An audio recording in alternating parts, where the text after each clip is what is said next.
सारी चीजें मेरे साथ हुई क्यों, मेरी जो पर्सनल लाइफ है वो इंस्टाग्राम, टिकटॉक या इंटरनेट पे क्यों आई। रेहान तारिक, नदीम नानी वाला और जरा। ये गलत बात है कि किसी की पर्सनल लाइफ जो है आप ऐसे ही कोई बदला लेने की खातिर पर्सनल लाइफ भी उसकी सोशल मीडिया पे कर दें, ये गलत बात है यार। के साथ लिबर्टी वाले चीजेस में ये उनके साथ है कि हर कोई बंदा इंटरनेट पे ये बोल रहा है कि एक्सपोजर गोट एक्सपोज्ड। मिनिमम 8 से 9 करोड़ रुपए लेके फरार हो गए। बबलू पान 22 से 20 लाख ये ब्लैकमेल करके कैसे इसने लोगों को लूटा। तो पाइदे अब ये कह रहे हैं सब।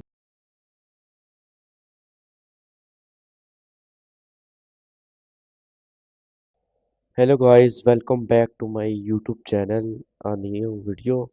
तो आज के वीडियो में हम रिएक्ट करने वाले हैं जो तला रिव्यूज़ उसकी वीडियो लीक हो गई थी थोड़ी सी। उसकी वीडियो वायरल हुई थी, उसके दोस्त ने मोबाइल से की थी शायद, उसके ज़बानी मैंने सुना था। तो उसके ऊपर हम रिएक्ट करने वाले हैं। उसने रिस्पॉन्स किया है वीडियो के ऊपर, जो उसकी वीडियो लीक हुई उसके ऊपर उसने रिस्पॉन्स किया है, रिप्लाई दिया है कह लो। तो उसके ऊपर हम रिएक्ट करने वाले हैं, तो देखते हैं वो उसने क्या क्या कहा है। उसमें उसने रजब भट्ट का भी नाम लिया है, नदीम वाली रजब भट्ट का भी नाम लिया है और नदीम नानी वाले का भी नाम लिया है। तो चले शुरू करते हैं। सारी चीजें मेरे साथ हुई क्यों, मेरी जो पर्सनल लाइफ है वो इंस्टाग्राम, टिकटॉक या इंटरनेट पे क्यों आई। रेहान तारिक, नदीम नानी वाला और जरा। ये गलत बात है कि किसी की पर्सनल लाइफ जो है आप ऐसे ही कोई बदला लेने की खातिर पर्सनल लाइफ भी उसकी सोशल मीडिया पे कर दें, ये गलत बात है यार। के साथ लिबर्टी वाले चीजेस में ये उनके साथ है कि हर कोई बंदा इंटरनेट पे ये बोल रहा है कि एक्सपोजर गोट एक्सपोज्ड। मिनिमम 8 से 9 करोड़ रुपए लेके फरार हो गए। बबलू पान 22 से 20 लाख ये ब्लैकमेल करके कैसे इसने लोगों को लूटा। तो पाइदे अब ये कह रहे हैं, सब कह रहे हैं कि ये स्कैमर है। वो कह रहा है मैंने स्कैम किया है, मैं चेक करो। जाओ ना यार, जाके दो कोई स्कैम साबित करो ना। आपको सिर्फ हिंट दे रहा हूँ, इस मंथ उसके फट जाए। तो तलहा ने पूरा उनको फोर्स किया कोर्स बनाने के लिए, डक्की और नदीम को। इसने डक्की को थोड़ा ब्लैकमेल किया। जो इनका कोर्स आया नहीं था डक्की भाई का, नदीम नानी वाली का और रजब भट्ट का, इन्होंने तीनों ने इकट्ठे कोर्स निकाला था, लेकिन वो फेल हो गया। ये उस कोर्स की बात कर रहे हैं। तो देखते हैं, ये उसका दोस्त है। 2 लाख जो थे वो यूट्यूब से आए। 1530 और $90 जिनको अगर आप पीकेआर में करते हो तो ये पैसे बनते हैं। खुदा की कसम उठा के कहता हूँ कि लक्की बेचारे की वो सिविक हड़प ले। मैंने देने थे, मैंने नदीम भाई से कहा था 20-30 लाख में ना आप मुझसे प्रमोशन, क्योंकि आपका मेरा लीगल स्टाम्प कॉन्ट्रैक्ट हुआ था, सारा डिसीजन जो मैं नहीं कर सकता। अब तो तुम अपना काम खुद ही देखो। तो मुझे इस तरह साइड पे करवा दिया एट द एंड। पिछले 7 दिन से इंटरनेट पे एक ही चीज चल रही है, तला रिव्यूज एक्सपोज्ड। अब इस टाइम पे वो सारे लोग बहुत ज्यादा खुश हैं जिनको मैंने पिछले टाइम में एक्सपोज किया था। और मेरा क्या एक्सपोज हुआ जी, मेरी पर्सनल लाइफ। अभी सारा कुछ मेरे साथ हुआ क्यों, किसने करवाया, क्यों करवाया, आओ आपको सारी स्टोरी बताता हूँ। उसके बाद में आपकी मर्जी है, तुझे सब्सक्राइब करना है, अनसब्सक्राइब करना है, मैटर नहीं करता मेरे लिए। लेकिन मेरे लिए जो चीज मैटर करती है, मेरे ऊपर एक टैग आया है, वो है स्कैमर का टैग, कि मैंने लोगों के पैसे खाए हैं। लेकिन बात शुरू यहाँ से नहीं हुई, जहां से शुरू हुई है हमें वहां पे जाना पड़ेगा। सबसे पहले आप मेरे लैपटॉप पे आओ, यहाँ पे आप देखो कि मुझे एक 8 मार्च को ईमेल आती है, जहां पे एक कुत्ता, सॉरी मेरा ही अपना एक दोस्त, आपको नजर आ रहा होगा, नीचे लिखा है रेहान तारिक, नदीम नानी वाला और जरक के साथ लिबर्टी वाले चीजेस में ये उनके साथ था। ठीक है, ऊपर बंदे ने लिखा हुआ, ये बंदा कुछ दिन पहले, मतलब उसको ईमेल लिखनी नहीं आती जिसने भी की है, लेकिन उसने मैसेज मेरे तक पहुंचा दिया कि अपना ही एक पाला हुआ कुत्ता दुश्मन के पास जाके बैठा हुआ है। जो अपने दोस्त करता है निकलने के रास्ते होता है, देखो। अब ये थी ईमेल 8 मार्च की, और उसी दिन 8 मार्च को मेरे पास एक और मैसेज आता है, ये सुने। अजानें हो रही हैं, आपको सिर्फ हिंट दे रहा हूँ, इस मंथ उसके फट जाएगी। ऐसी के खून खाने का भी नहीं देगा। अब इसके बाद 10 मार्च को मुझे हमारे जो डॉन भाई हैं, नदीम भाई, उनका मैसेज आता है व्हाट्सएप पे, सलाम, वीडियो माशाल्लाह बहुत अच्छी थी और मैंने उसको रीपोस्ट भी किया। ये उस वीडियो की बात कर रहा है जो मैंने रेहान तारिक पे डाली थी। और ये इनका तरीका वारदात यही होता है कि ये बंदे को प्यार से साइड पे लेके जाते हैं, जड़ा ना को सामने ना जावे। Well I met Waqas in past and told him I have nothing against Talha and don't want to fight it him, okay, would love to meet him. यार ये इंग्लिश जड़ी है ना बड़ी थतली है जैसे ये बोलता है। खैर, अब यहाँ पे ये एक्चुअल में शायर इस शेर में कहना क्या चाह रहा है वो मैं आपको बता देता हूँ। शायर इतने मैंने मिलना चाह रहा है और मेरे साथ सेटिंग बनाना चाह रहा है। सेटिंग क्यों बनाना चाह रहा है? क्योंकि नदीम डॉन भाई एक नया स्कैम मार्केट में लेके आ रहे हैं, उसके बारे में बाद में बात करते हैं। मैं आपको बताना ये चाह रहा हूँ कि ये सारी चीजें मेरे साथ हुई क्यों, मेरी जो पर्सनल लाइफ है वो इंस्टाग्राम, टिकटॉक या इंटरनेट पे क्यों आई। अब नीचे इसने मैसेज में लिखा हुआ है, and also your friend Raza came over was telling he is not happy, I told him I am not interested in Talha. वो कह रहा जी रजा मेरे को आया सी, उन्हें सारी वीडियो डाटा मैंने खाया दिता, लेकिन मैंने उसको कह दिया कि मैं इंटरेस्टेड नहीं हूँ। इतने भी ये गेम पांदा पे आगे चल के आपको बताता हूँ। मतलब इसके मैसेज के शुरू में लिखा हुआ है would love to meet him, मतलब मेरे बारे में बात कर रहा है, और मैसेज के एंड पे भी ये लिखा हुआ है कि जब कभी टाइम मिले आओ डिनर करते, रोटी छोटी खाने हैं। तो एक्चुअल में ये चाह रहा था कि अभी ये जो आगे ICL के नाम पे ट्रेडिंग और ये जो आईफोन वाली चक्करबाजी नहीं डालने वाले हैं ना, ये उसको जो है वो उसमें मुझे शामिल कर ले और मैं उस चीज पे बात ही ना करूं। अब इसके बाद मेरे बहुत सारे म्यूचुअल दोस्त भी मुझे ये चीज बताते हैं कि रजा जाके रजब भट्ट, नानी वाला, इन सबके साथ जाके मिल चुका है, और मुझे पता था रजा जो उसका दोस्त है जिसके मोबाइल से वीडियो लीक की है, और रजा उसका दोस्त है। ये जो नदीम नानी वाला और रजब भट्ट है, इससे यानी कि इनको पहले रोस्ट करता रहा है, एक्सपोज किया है इसने, इसलिए उन्होंने बदला लेने की खातिर ये काम किया है इसके साथ। कि उसके पास क्या ही बम गोला है मेरे खिलाफ, और वो वही मेरी पर्सनल और निजी लाइफ थी जो कि इन्होंने बहुत घटिया हरकत की है। अब 27 मार्च को ये गलत किया है, गलत किया। मुझे एक और अननोन UK के नंबर से मैसेज आता है, जिसमें ये जो सारी वीडियोस अभी इंटरनेट पे सर्कुलेट कर रही हैं, जो सारी आपने देखी वो वीडियोस उस नंबर ने मुझे भेजी, और नीचे लिखा हुआ है बी रेडी यू मत। लेकिन फिर वही बात है कि हर कोई बंदा इंटरनेट पे ये बोल रहा है कि एक्सपोजर गोट एक्सपोज्ड। मेरी बात हो रही है कि मैंने आज तक सब लोगों को एक्सपोज किया, अब मैं एक्सपोज हो गया, और मैं एक्सपोज क्या हुआ हूं जी, मेरी अपनी जाती फैमिली और मेरी पर्सनल लाइफ को, पर्सनल डाटा को मेरे ही अपने एक दोस्त ने, दोस्त तो नहीं बोलूंगा, मेरा पालतू कुत्ता था जिसको मैं खिलाता रहा 2 साल तक, उसने वो डाटा मेरे मोबाइल से निकाल के इंटरनेट पे लीक कर दिया। लीक क्या किया, वो मेरे ही दुश्मनों के साथ जाके बैठ गया। वही लोग जिनको ये कल तक मेरे साथ बैठ के गालियां देता था, वही लोग जिन्होंने इसको करंट लगवाया था, उठवाया था, ये वो सारी चीजें भूल के उनकी झोली में जाके बैठ गया। अब सारी चीजें स्टेप बाय स्टेप आपको क्लियर करता हूँ। सबसे पहले एलिगेशन ये है कि ऐसा दोस्त जो है ना वो किसी कहते हैं मौत से कम नहीं है, गद्दार तो। मैंने इन लोगों को कोर्स बनाने पे उकसाया, ये सारा प्लान मेरा था और बाद में मैं साइड पे होगा। देखो मेरी बात सुनो, ये जो कोर्स वाला मुद्दा मामला था, या नानी वाला या रजब वगैरह के साथ मिलके काम करने वाला सिस्टम था ना, ये 2025 में ये ऑलरेडी मुझे ऑफर कर चुका था नानी वाला कि तू की लोगों को एक्सपोज कर दे, तू साढ़े नाला मिल के बिजनेस कर, और वो ऑडियो मैं दोबारा लगा रहा हूँ। लेकिन अगर तू जिंदगी में इस चीज से दोस्त से सुनना ये ऑडियो क्या कह रहे हैं, इस चीज से बना लेगा कि लोगों ने पता नहीं कि क्या लोगों को भी बैठी है, लोग छूटी है पाकिस्तान में, बस किधर गल कर रहे हैं। मैं भी पता नहीं है, एक भी पता नहीं है। जिस आवाम ने इसको आगे किया, नदीम नानी वाले को वायरल किया, उस आवाम को ये कह रहा है, गाली दिखाया, देखो अब वो लेते हैं तो कंट्रोवर्सी कमेगा ज्यादा, तेरा निजाम खत्म हो जाएगा, लोग कितना नफरत करने लग जाएंगे। अगर तक नहीं असली तौर पे ये तो करेगा, लोग कितना नफरत करने शुरू कर देंगे कि यार ये बंदा तो अंडे होना चाहिए कहता है। ऐसे मेरे जाना हर काम छड़ना में अरे तुम आइडिया जान के कुछ आइडियाज दे मिल के काम था। मेरा मकसद है अनर नाम मेरे काम था। अब उसके बाद ये कहा जा रहा है जी कि मैंने इनको उकसाया कि जी आप कोर्स बनाएं, ये करें वो करें। मतलब एक के 10-12 मिलियन फॉलोवर है, दूसरे के भी 8-10 मिलियन फॉलोवर है, तीजे के भी 14-15 मिलियन फॉलोवर है। तुसी एडे बच्चे तुसी रोटी नु चोची कहंदे हो कि मैंने आपको बनाया और आप बनकर आपने कोर्स निकाल दिया। वाह भाई वाह। और फिर तुम लोगों के अकॉर्डिंग ही कि मैंने तुम लोगों को उकसाया था और तुम लोगों ने कोर्स निकाल दिया। इस हिसाब नाल तड़ाबा होया ना।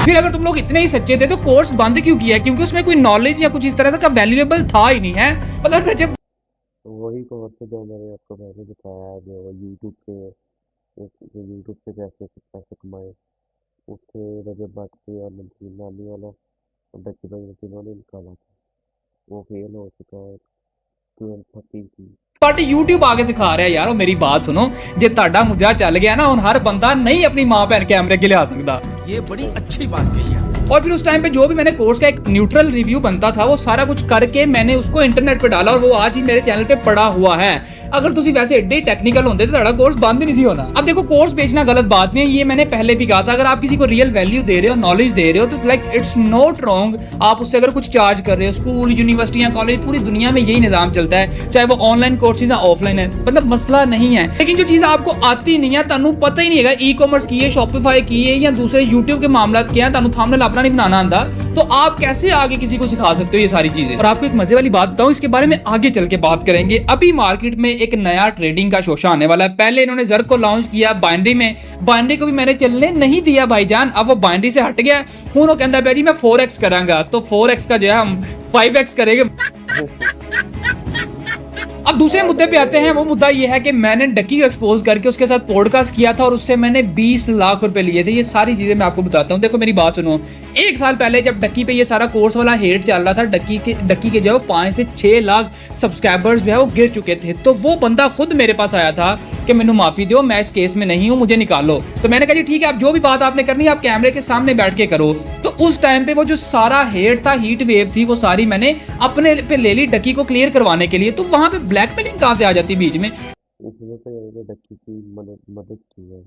ए गल मैंने समझ नहीं आई। और इस बात पे तो नदीम नानी वाला डॉन भाई भी ये कहते हैं अक्सर कि मैंने वो डक्की को अपना जो है वो तला के पास भेज के पॉडकास्ट में ये एक बहुत बड़ा बोल्ड मूव खेला था ताकि जो है ये सारी चीजें रुक जाएं। अब दूसरा एलिगेशन जी, मैंने डक्की को ब्लैकमेल करके उससे 20 लाख रुपए ले लिए। अच्छा, अब ये जिस बंदे ने लिए हैं ना और जिस बंदे ने मार्केट में ये बात फैलाई है, अपना पालतू डक्की भाई से 20 लाख रुपए लेते हैं। कैसे इसने डक्की भाई से 20 लाख लिए ब्लैकमेल करके। बेचारे डकी को शरीफ आदमी है, वो उसको आपने डरा के धमका के उसको आपने थ्रेट करके उससे 20 लाख रुपए भी ले लिया और जबरदस्ती उससे आपने पॉडकास्ट भी दिलवाया। अब 20 लाख का लाइव प्रूफ सीधा आपको मैं चैट में दिखाता हूँ। मोबाइल का डिस्प्ले टूटा हुआ, थोड़ा इग्नोर मारो। लेकिन यहाँ पे मैं जाऊंगा 2025 में जाऊंगा, उसके बाद मैं जाऊंगा जी अपना यहाँ पे February 27 को, ठीक है। अब यहाँ पे मैं Feb 27 में आया और ऊपर अगर हम यहाँ पे आते हैं, सबसे पहले आपने ये वॉइस नोट सुनना है। भाई देखिए मेरी बात सुने, आप 15 दिन हमारे साथ रहे हैं, हमारे कैसे मामला हुए यार ऐसे के हमने आपको हेल्प के लिए कह दिया और आपने कहा कि ओके ठीक है। जब बंदा किसी को भाई कह देता है तो फिर बंदा उसी को हेल्प के लिए कहता है, किसी को इधर उधर। तो हमारे भी बड़े लिंक्स हैं भाई। ए भाईजान अपने पालतू साहब 20 लाख रुपए की गल कर रहे ने, हेल्प हेल्प हेल्प हेल्प। अब इसी चैट को अगर मैं स्क्रॉल डाउन करता हूँ हल्का सा, मतलब यहाँ पे आप साफ साफ देख सकते हो कि 2025 में 26 फरवरी को 10 लाख रुपए जो है वो मोबाइल वर्ल्ड वाइड रजा के जो अकाउंट है उसमें गए हैं, ठीक है। अब वापिस से जो है मैं इस बंदे की चैट में जाता हूँ, सर्च में जाऊंगा, सर्च में जाने के बाद सेम 2025 करूंगा यहाँ पे इसको, और पीछे जो है वो मैं फरवरी जो है वो 26 को या 27 पे हम जाते हैं, 26 पे क्लिक करता हूँ। अब यहाँ पे आगे जी इसने यहाँ पे लिखा हुआ है डक्की ने अपना प्रॉमिस पूरा किया। समझ आंदी भी गल की नहीं आंदी भी, तो यहाँ 20 लाख जो कह रहे हैं इसके लिए वो इसके दोस्त ने डील की थी। तो ये जो एलिगेशन चल रही है ना कि मैं ब्लैकमेल करके पैसे लेने, इस तरह का कोई चक्कर नहीं है। यहाँ पे उसने मेरा अकाउंट मांगा मेरे से बैंक का, और यहाँ पे आप देखो कि जो मेरे अकाउंट में पैसे आए हैं वो 14 लाख रुपए आए हैं, मतलब टोटल 20 लिया था। पहली बात ब्लैकमेलिंग वाला आपका कॉन्सेप्ट क्लियर हो गया। अब जो 20 लिया था उसमें से मेरे अकाउंट में 14 लाख आए हैं, हालांकि ये 20 लाख अब मैंने ही वापस करने हैं और मैं डक्की को पैसे वापस कर भी चुका हूँ। अब यहाँ पे नीचे जाते हैं और नीचे सुने आप भाई बाकी वैसे सामान भी देते हैं यार। ओके, 20 लाख में से 6 लाख इसने अपने भाई को दे दिए उसामा को। अब इसने उसामा को क्यों दिए और ये हमेशा पैसे उसामा के नाम पे ही लेता था, वो स्टोरी आपको वीडियो में आगे चल के पता चलेगी। अब ये सिर्फ मैंने 6 लाख रुपए साबित किया है। ਜਿਹੜਾ ਕਹਿੰਦਾ ना मैं बिजनेसमैन सा पिछले 15 सालों तो, ओ मामा तू उते ग्लास प्रोटेक्टर लाना था, तेरा काउंटर हैगा सी हाल लोड़ते हैं। ਤੁਹਾਡੀਆਂ ਜਿਹੜੀਆਂ 3 दुकान ਤੁਹਾਡੀ एक ही होती है, 3 बंदे इकट्ठे भी नहीं बैठ सकते। उस दुकान के बाहर 2 काउंटर लगे, अगर वो आप काउंटर डाल के उसको 3 दुकानें बोलो तो लहदा गल हैगी है। और इसकी जब ये दुकान बंद हुई है ना, वो दुकान खुलवाने के पैसे भी मैं देता रहा हूँ। अब इसी पालतू ने पॉडकास्ट में एक और बात बोली कि मैंने डक्की की गाड़ी 3 महीने अपने पास रखी। और चरसिया नशैया मेरी गल सुन, ये पहले इसका वॉइस नोट कुछ सुनो जहाँ पे ये मुझे ही कह रहा है कि यार वो डक्की को बोलो कि अभी गाड़ी का 1 महीना और निकलवा दे, ठीक है, क्योंकि यार मेरे पास तो अपनी गाड़ी है। यार डक ਗੱਡੀ ਵਾਪਸ ਮੰਗਦਾ ਪਿਆ, ਉਹਨੂੰ ਪ੍ਰਮੋਸ਼ਨ ਵਾਲੇ ਪੈਸੇ ਸੈਂਡ ਕਰਕੇ ਉਹਨੂੰ ਕਹੋ ਯਾਰ ਤੂੰ ਮਹੀਨਾ ਕਢਾ ਦੇਵੇ, ਉਹਨੂੰ ਆਖੋ ਯਾਰ ਫਿਰ ਗੱਡੀ ਤੋਂ ਉੱਤਰ ਹੋ ਜਾਵੇ। बंदे की गाड़ी सिविक 4 महीने हमारे पास रही, और भाभी वाली जो गाड़ी थी ना, ठीक है, सिविक का जो मंथली रेंट है वो 1.5 लाख रुपया है, ठीक है, ठीक है। 4 महीने उसकी गाड़ी हमारे पास रही, ठीक है, 4 महीने का रेंट हो गया 6 लाख। वो गाड़ी लगी भी, ठुकी भी, सारा कुछ अभी बदत है भाई, अभी बदत है। अब जिस बंदे ने डक्की की गाड़ी 3 महीने रखी है वो ये खुद ही था। यहाँ पे आप देखो ये सिविक एक्स का इंटीरियर और मीटर आपको नजर आ रहा होगा। एक स्क्रीनशॉट यहाँ पे आप देखोगे जी, दूसरा स्क्रीनशॉट, ठीक है। ये मतलब अपना जब ड्राइव करता था, कहीं आता जाता था, मुझे बताता था जी आ गया मैं जा रहा हूँ, ठीक है। यहाँ पे फिर से एक स्क्रीनशॉट मुझे मिला जहाँ पे इसने फिर से वो जो है वो गाड़ी के इंटीरियर की, यहाँ पे आपको मीटर नजर गाड़ी रखी आ रहा है कि सिविक एक्स है। तो ये जो बात कर रहा है ना कि तला ने डक्की की गाड़ी 3 महीने रखी, वाह बहुत नीच आदमी। या तो नीचे धरती में कोई न होएगा। और फालतू साहब एक बात आपको याद होगी, मैं यहाँ पे खुदा की कसम उठा के कहता हूँ कि इस बंदे का ज़हन था कि ये डक्की बेचारे की वो सिविक हड़प ले। मैंने क्योंकि डक्की को बोला था कि यार ये मेरा दोस्त है, इसको कुछ दिनों के लिए गाड़ी दे दो, इसने 3 महीने वो गाड़ी चलाई। अब अगर वो गाड़ी हड़पता तो गाड़ी तो मेरे पेटे पड़नी थी ना, मैंने डक्की को जवाब देना था। डक्की तो इसको जानता ही नहीं है, और इसने इस तरह से, ये तो सिर्फ डक्की सामने, इसने पता नहीं कहाँ पे लोगों के जाकर लिंक यूज किए मेरे नाम पे, किसी से क्या एक का कैमरे के पीछे बैठा हुआ है, तो भी 8 लाख धार लिया है। उन गाड़ियों में भी पेट्रोल मैं डलवाता रहा, मेरा बैंक का कार्ड इसके पास होता था। इस बंदे को मेरे बैंक OTP हर चीज पता थी, इसको पिन शिन ये वो, मैंने फुल इसको हर जगह पे यही बताया था कि ये मेरा भाई है। मैनू की पता थी काल मेरी लात में आगे पै जाएगा। और मैं आपको ऐसा दोस्त मिले ना जब बंदा खत्म, तो उसने सब कुछ अपने दोस्त से हैंडल किया है, तो बस। एक बात बताऊं, जिस बंदे ने इसके वालिद का जो 40वां था उस दिन उस पे जो देगें पकती हैं वो पैसे दिए हों, जिस बंदे ने इसकी बहन की यूनिवर्सिटी की फीसें दी हों, और जिस बंदे ने इसको, मैंने चाइना लेके जाना था, ठीक है, अपने साथ, क्योंकि मैंने अपना जो ई-कॉमर्स को एक्सपेंड करना था। अब वीजा से पहले ना आपका कैरेक्टर सर्टिफिकेट बनता है, उसके बाद में आपके जो चलान होते हैं ना गाड़ियों के, बाइकों के, 20,000 चलान सन, वो भी मैंने क्लियर करवाए। तो जिस बंदे ने एक इंसान का इतना किया हो, उसके बाद में वो बंदा आके आप इस तरह की एलिगेशंस लगाए, आपकी वालदा की, आपकी वाइफ की, या आपके फैमिली के पर्सनल मैटर्स को इंटरनेट पे ला के रख दे और आपको बोले ये गलत बात है। जब आप इतना कुछ करते हैं दूसरों के लिए, तो दूसरा अगर कैसे करते हैं, बहुत दुख होता है। आप तो स्कैमर, आप तो 2 नंबर हैं। तो आप मुझे कमेंट्स में बताएंगे कि इस तरह के बंदे को क्या नाम देना चाहिए। मेरे हिसाब से दल्ला फिट बैठेगा। अब ये सारा कुछ जो रजा ने मेरे साथ किया ना, ये सेम चीज मैं भी कर सकता हूँ, लेकिन इसके बाद होगा क्या कि मेरे में और उसमें 1% भी फर्क नहीं रह जाएगा।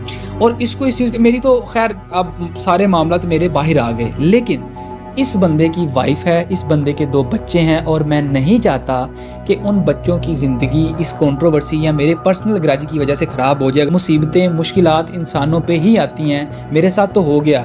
मैं इन सबको, सबसे पहले रज़ा को, उसके बाद जिन जिन लोगों ने ये सारा कुछ किया करवाया, सबको कोर्ट में घसीटूंगा, और इंशाल्लाह यहाँ से भी इंसाफ होगा, और रोज़े महशर भी इंशाल्लाह अल्लाह ताला की अदालत में मैं इन सबको ज़रूर मिलूंगा। अब जी, जब बंदे में बुरा टाइम चल रहा हो तो हर बंदा बहती गंगा में अपने अपने बदले और अपने अपने हाथ धोने आ जाता है। रजब पट्टी साहब ने भी सानू एक्सपोज करता है। पहले कहता जी मैं तला तुम्हारी निजी लाइफ में बात नहीं करूंगा, तुम्हारा जो भी निकाह था, और फिर इसने इवेंचुअली वो सारी बात कर भी दी। डिस्कस नहीं करूंगा, उसका पर्सनल फेल है, जिससे भी वो वीडियोस लीक की हैं, मैं कहूंगा बहुत ही अनएथिकल हरकत की है। तला भाई, मैं लोगों की तरह आपको निकाह की मुबारकबाद तो नहीं दूंगा, क्योंकि मैं तो ये चीज जानता हूं कि वो 2 साल पहले का निकाह है, और वो कैसा ड्रामे वाला निकाह था ये मैं जानता हूं, या फिर आप जानते हैं, ठीक है। और उसके अब मैं एक बात बताऊं रजब तुम्हें, कि जो पूरा इंटरनेट तेरी लै रहा सी ना, मतलब तुम्हारी वाइफ की तलाक, तुम्हारे पर्सनल फैमिली के मामला, मैंने पिछले 3 सालों से 2 सालों से जितने भी वीडियोस तुम पे बनाई हैं, मैंने कभी भी तुम्हारी निजी लाइफ या तुम्हारी फैमिली पे बात नहीं की, क्योंकि वो मेरा टॉपिक ही नहीं है, उस पर बात करनी ही फजूल है। लेकिन तुमने वो सारी बात कर दी।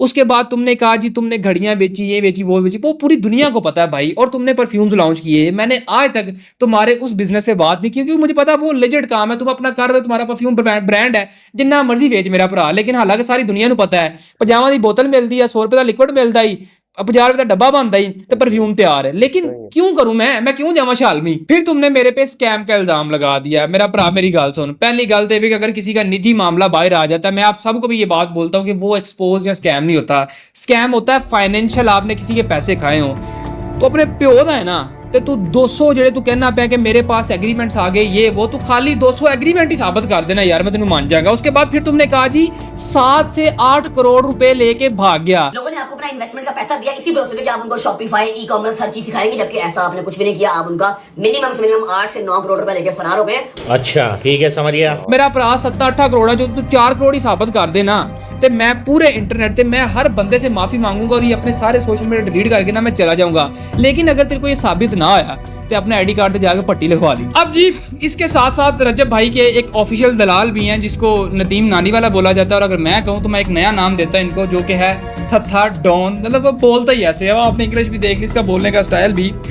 अब ये भाईजान कहते हैं जी हम MCCI जाएंगे, एप्लीकेशन देंगे, पता नहीं क्या करेंगे, 70 लोग आएंगे और पता नहीं क्या क्या ये कह रहा है। ठीक है, तो भाईजान जाओ ना यार, जाके दो, कोई स्कैम साबित करो ना यार, तो करना। मैं अपने इस प्लेटफॉर्म पे एलानिया कहता हूँ कि अगर मैंने किसी बंदे के पैसे देने हैं, किसी का कोई मसला मुद्दा है, डायरेक्ट मेरे पास आओ, क्योंकि मैंने जिंदगी में कभी किसी बंदे के साथ कोई फ्रॉड स्कैम नहीं किया। किसी को कोई मसला है, कोई भी इशू है, लाइक आप डायरेक्ट रीच करो, हमारे जो पब्लिक नंबर्स हैं। रही गल है नानी वाले दी, थत्थे दी या फिर रजब दी, इन्होंने तुहानू 1 रुपया नहीं देना। ये सारे जो चलती गंगा में अपने अपने हाथ धो रहे हैं, ठीक है। और मैंने याद आया अपना डॉन भाई और उसके अलावा रजब साहब, ਉਹ ਤੁਸੀਂ ਜਿਹੜੇ ਕੋਰਸ ਦੇ ਪੈਸੇ ਲਏ ਸਨ ਉਹ 60 लाख रुपए ਤੁਹਾਡੇ अल्फा ਦੇ अकाउंट 'ਚ ਪਿਆ, ਉਹ किन्ने वापस कर रहा है? क्योंकि टक्की उस पॉडकास्ट में चाहे वो आपके अकॉर्डिंग ब्लैकमेल हो गया था, वो मान के गया था कि आपका कोर्स स्कैम है और वो जो पैसे वो आप लोगों को वापस दोगे। तो मेरा भराओ 60 लाख अल्फा के अकाउंट 'ਚ ਕੱਢੋ, तिन्ने जाके साइन करो, क्योंकि कंपनी अकाउंट है ना, एक बंदे के साइन से नहीं निकलेंगे वो। उसके बाद वो जो आपका पे फास्ट का पेमेंट गेटवे है ਉਹਦੇ 'ਚ ਹੀ माल पे है, वो तो वापस करो। और फिर एक और इल्जाम मेरे पे जी, जो पिछली कंट्रोवर्सी हुई थी उससे मैंने 42 लाख रुपए यूट्यूब से कमाए और मैं अमीर हो गया, पैसा ही पैसा हो गया। यार लग गया। अब मैं आपको बिल्कुल रॉ और अनफिल्टर्ड चीजें अब ये दिखाने वाला है कि कितने पैसे। आता हूं। सबसे पहली वीडियो थी कंट्रोवर्सी की, ये जिसपे बने 1500 समथिंग डॉलर्स, ठीक है, इसको आपने कैलकुलेट कर लेना। उसके बाद इस वीडियो पे बने 848 डॉलर्स, इस वीडियो पे बने कोई 3600 डॉलर, इस वीडियो पे बने कोई 2500 समथिंग डॉलर और इस वीडियो पे बने 590 डॉलर। और ये टोटल अगर आप कैलकुलेट करते हैं ये बनते हैं 9200 डॉलर्स, जिनको अगर आप पीकेआर में करते हो तो ये पैसे बनते हैं कि समहाउ 25.5 लाख रुपए। और ये जब कंट्रोवर्सी शुरू हुई थी, ये बात पालतू ने नहीं बताई कि तलहा के अकाउंट में अपने जाती 50 लाख रुपए थे जो कि उसकी सेविंग्स थी, और वो पैसा भी उसी कंट्रोवर्सी में गया, क्योंकि 2-3 महीने मतलब हम गायब रहे, हम अपने घरों में नहीं थे, घरों को भी पैसे भेजे, फैमिलीज भी मैनेज की, उसके अलावा खुद भी डेली आना जाना, पेट्रोल और पता नहीं क्या क्या, वो सारी चीजें सिर्फ तलहा मैनेज कर रहा था, ठीक है। और फिर ये जो 25 लाख आया, मतलब 42 लाख वाला तो साफ झूठ था।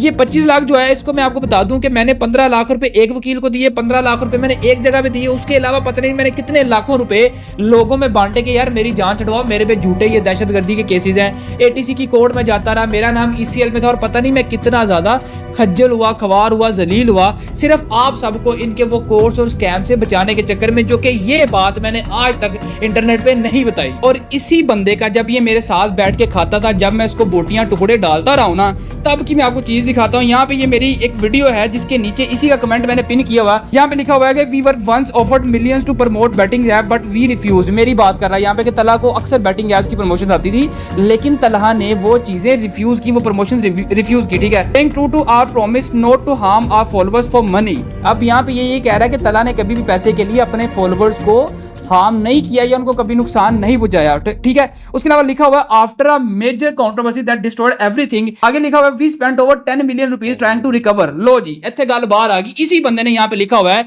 कि तलहा का 1 करोड़ रुपया लगा था सारी चीजों को सॉर्ट आउट करने में और रिकवर करने में, और वो सारा पैसा सिर्फ मैं लगा रहा था अपनी जेब से, ठीक है। तो ऑब्वियसली जब मैं फिर इन सारी चीजों से निकला तो मेरे पास इतने ज्यादा को पैसे नहीं थे, फिर मैंने जो है वो डक्की से पैसे उधार लिए और मैंने उसको कहीं पे भी ब्लैकमेल नहीं किया। फिर इसने कहा जी वो जो कराची मुनीब खान वाला वाकया हुआ है, वो 7-8 लोग कमरे में आए थे, इसको चाहिए था उनसे बैठ के बात करता, प्यार से बात करता, क्यों करता भाई है।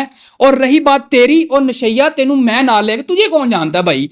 टिकटॉक का इवेंट था, क्रिएटर्स तो इनवाइटेड थे, इस बंदे को मैं जाती 50-60 हजार रुपए की प्लेन की टिकट करवा के अपने साथ ले गया था और ये वहां पे रूम पे बैठा था। और आज ये बात मैं मंजरे आम पे कहता हूं कि ये बंदा सिर्फ पीछे बैठ के वहां पे कह रहा था कि यार ना मारो ना करो, ये आगे नहीं आया। तू कहना यार है, मैंने तो दुख होता है, मैं वाकई कुत्ता पाल लेता। और फिर मेरे पे इल्जाम है जी तलहा सिर्फ प्रमोशंस करता है, उन कंपनियों की तारीफ करता है जो कंपनी इसको पैसे देती हैं, ठीक है, और जो पैसे नहीं देती ये उनके खिलाफ हो जाता है। और मुझे ना हराम के पैसों की जरूरत नहीं है, मैंने जितने पैसे ठुकराए हैं ना, इन्हें अपनी जिंदगी जितने पैसे देखे भी नहीं उन्हें। मैं आपको पिछले मतलब 2025 की एक दिखाता हूं, डायरेक्ट मोबाइल की स्क्रीन को इग्नोर मारो, लेकिन ये 3 लाख रुपए, ठीक है, उसके अलावा 4 लाख रुपए इस बंदे को मैंने और दिए थे। टोटल मैंने इस बंदे को 7 लाख रुपए क्लियर किया और ऊपर इसको जो मैंने मैसेज किया था 1 मिनट का, आप जरा वो सुन लें। भाईजान क्या हाल है, आप ठीक है, खैरियत से। देखिए मैं उस दिन भी आपकी वीडियो पूरी करने के लिए बैठा हुआ था, लेकिन बात फिर आके वहीं पे अटक जाती है कि उस दिन जब आप यहाँ पे आए थे, उस दिन भी आपने यही कहा मैं आपको रियल अकाउंट दूंगा, लेकिन जो अकाउंट आपने दिया है वो फिर वही फेक अकाउंट है, ठीक है, फेक डैशबोर्ड है, सिर्फ उसका आपने यूजर ने पासवर्ड चेंज कर दिया। यार मैं कैसे काम करूँ इस चीज पे, हमारा सारा दिन यही काम है, चीजें फौरन समझ आ जाती है। आप कहते हैं आपका प्लेटफॉर्म लेजिट है, सारा कुछ लेजिट है, हम गलत है, तो फिर आप हमें रियल अर्निंग अकाउंट दें, बोस उस पे हम वीडियो बनाए, ठीक है। हम लोगों को आ सकते हैं लोगों, और वैसे भी मेरी ऑडियंस बड़ी मैच्योर है, चीजों को जल्दी समझ जाती है। हम यहाँ पे फ्रॉड करने के लिए बैठे हुए। और रही बात आपको 20 वकील को नंबर दे रहे हैं, एड्रेस ले रहे हैं, मेरा भाई आपने एक्शन लेना, केस करना, खुले आम जाकर केस करो, ठीक है। जो वकील आपने पकड़ना पकड़ो, आप जबरदस्ती वीडियो बनवा सकते हैं, आपने बनवानी है, ये चीज मैं आपको ओपनली कह रहा हूं। अच्छा जी, ये ई कॉमर्स प्लेटफॉर्म था, ठीक है, जिस तरह के Amazon वगैरह और ये सारे मतलब eBay शीबे ये सारे मार्केट प्लेसेस होती है ना, ये दुबई में एक प्लेटफॉर्म खुला था। अब ये बंदा ना मैंने बनाता है। मतलब इसने क्या किया, एक फेक अर्निंग डैशबोर्ड बना दिया मुझे और इसने कहा जी आप अपनी ऑडियंस को बताएं कि इस तरह से काम होता है, इस तरह से पैसे बनते हैं, और वो लोग यहीं पे आके साइन अप करेंगे, $5 साइन अप करने के देंगे, इस पे अकाउंट बनाने के देंगे, उसके बाद में जो इन्वेंटरी खरीदेंगे वो भी हमसे प्राइवेट सप्लायर से खरीदेंगे, मतलब इनके ही पेमेंट गेटवे में जाके पेमेंट करेंगे। इसका मतलब मकसद ये था कि लोग आन के पैसे देंगे, इन्वेंटरी के पैसे देंगे, साइन अप करेंगे और ये बंदा सारे पैसे लेके फरार हो जाएगा। और इसने इस चीज के मुझे 7 लाख रुपए दिए थे और 7 लाख लेने के बाद मैंने इस बंदे को सारे पैसे वापस किए क्योंकि मुझे इसकी गेम समझ आ गई थी। और मैं इस तरह के पैसों पे थूकता भी नहीं हूं जो कि लाइक आप किसी को बेवकूफ बना के या किसी गरीब का नुकसान करवा के आप अपना घर या अपना पेट भरें, ठीक है। इस तरह से पैसे का कुछ बनता भी नहीं है और फायदा भी कोई नहीं है। किसी का नुकसान करा के अपना फायदा करना कोई फायदा नहीं होता। कहते हैं किसी का सुकून बर्बाद करके अपने आप को सुकून देना, वो सुकून नहीं मिलता, वो एक धोखा होता है। उसके बाद इल्जाम आ गया जी फोन कंपनीज वाला। और मेरी गाल सुनो, ये भी 2025 का वाकया, ठीक है। एक मैं साइड पे मैसेज लगा रहा हूँ, आप लोग देख सकते हो कि यहाँ पे मैंने पूरा मैसेज बना के ये तल्ला ने मैसेज लगा दी है, देखो आप पढ़ सकते हैं पूरा। मुझे तो इतनी इंग्लिश नहीं आती, आप पढ़ सकते हैं वीडियो देखो। लिखा हुआ है कि I wanted to update you mobile की वीडियो भी निकालना है regarding 5 review video after spending a week testing the phone. I observed some like मैंने यहाँ पे सारे प्रॉब्लम्स लिखे हुए हैं कि कंपनी जो जो चीज़ें क्लेम कर रही है वो सारे मामला, और ये फ़ोन थोड़ा हैंग होता है। नीचे मैंने हैंग होने की फ़ोन की वीडियो भी डाली हुई है और मैंने कहा जी ये मुझे इस वीडियो बनाने के 4 लाख रुपए दे रहे थे, ठीक है। मैंने फ़ोन वैसे ही इनको वापस भेज दिया और मैंने कहा जी मैंने इस फ़ोन का रिव्यू नहीं करना। तो ये जो मेरे पे इल्ज़ाम लगाया ना कि जो कंपनी, वो मामा तेन कंपनी से कहना नहीं आता, कि जो कंपनी इनको पैसे नहीं देती ये उनके खिलाफ हो जाते हैं, डूब के मार जा। वैसे ना मुझे हंसी आ रही है, मतलब मुझे एक अकेले बंदे को गिराने के लिए पूरी की पूरी इन्फ्लुएंसर कम्युनिटी, सारे के सारे ये ब्लॉगर, उसके अलावा ये फेक ट्रेडर्स और ये जितने भी फेक बैटिंग ऐप्स को प्रमोट करते थे सारे मेरे खिलाफ हो गए, ठीक है। उसकी रीजन पता क्या है कि मैंने शुरू दिन से लेके 2022-23 के बाद ना मैंने हर उस फेक ऐप को, हर उस फेक इन्फ्लुएंसर को, हर उस फेक अर्निंग प्लेटफॉर्म को मैंने एक्सपोज किया जो ये लोगों को लूटने के लिए प्लान बनाते थे। इवन के रजब नानी वाला इन्होंने जो तुहानू कोर्स बेचने का प्लान बनाया सी वो भी मैं एक्सपोज करता, ठीक है। तो इन लोगों का मेरे से मसला सिर्फ एक ही था कि मैंने इन सब की पोल खोली है और उन सारी चीज़ों को मैंने टेक्निकल वे में जो है वो एक्सपोज किया है। अब इनके पास कुछ बचा नहीं था तो क्या हुआ जी, मेरा अपना ही यार, अपना ही पाला है कुत्ता गद्दार, वो इनके पास चला गया, इसने जाके उनको जो है मेरा पर्सनल डाटा दे दिया। सबसे बड़ा दुख तो यही है कि अपना दोस्त ही बता निकला। मार्केट में जो लोग इस तरह से शो करवा रहे हैं कि हम इस पे बात नहीं करेंगे, ये आपका पर्सनल फेल है, ये है वो है। हालांकि जिस बंदे के साथ पॉडकास्ट हुआ है और रजब भट्ट अपना जाती उसका घर ही सिर्फ जो है रजब भट्ट पे बात करने से चलता है, ठीक है।